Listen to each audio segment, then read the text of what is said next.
Have you ever met a woman who seems confident without ever trying to prove herself? It's not about perfection, achievement, or having it all figured out. It's about what she chooses not to engage in.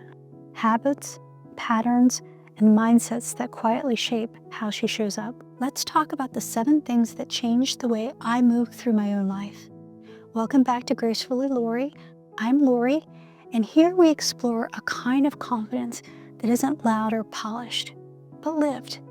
It's a confidence rooted in clarity, alignment, and the quiet inner steadiness that grows as you get to know yourself more deeply. These aren't rules.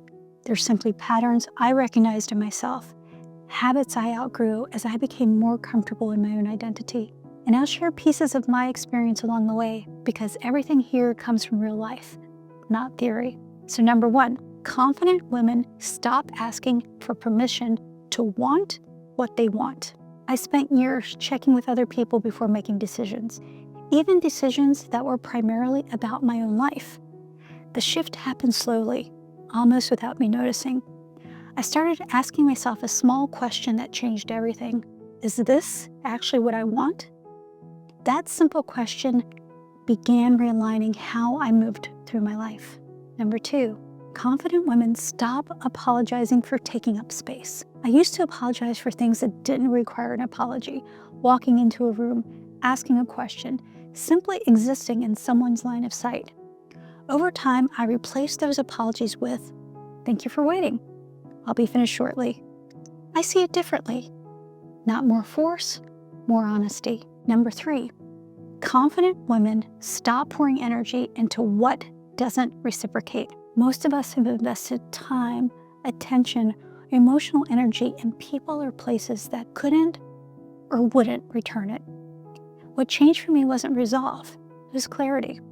When I stepped back even slightly from one-sided exchanges, I could suddenly see what I hadn't been able to see while standing so close.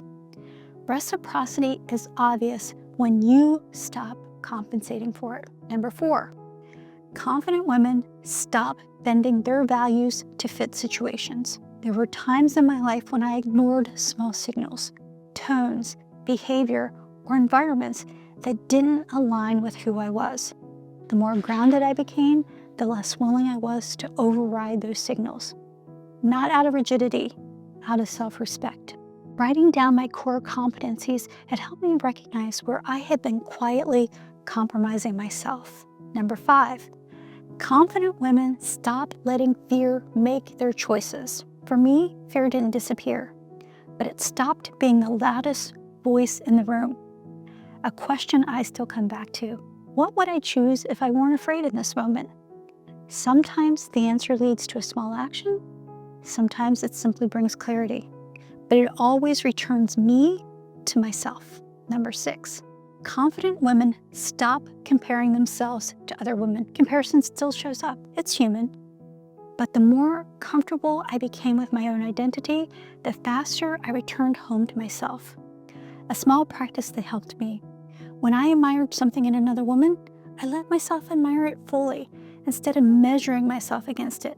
Admiration has a completely different emotional tone than comparison.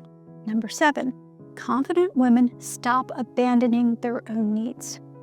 For a long stretch of my life, I was the dependable one, the one who said yes to everything even when I was stretched thin. I wasn't trying to abandon myself. I simply didn't pause long enough to ask what I needed. The day I began checking in with myself, honestly, quietly, I felt something shift.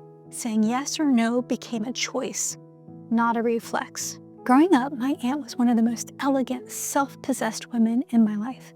I admired her presence, her steadiness, and I soon became naturally to her. But the more I grew into my own identity, the more her presence made sense to me. It wasn't performance, it was alignment. She knew who she was and what she brought to the table. And when I began living that alignment myself, people started responding to me differently too. Not because I changed who I was, but because I stopped abandoning who I was. Confidence isn't loud, it's not glamorous, it's not even always immediately visible.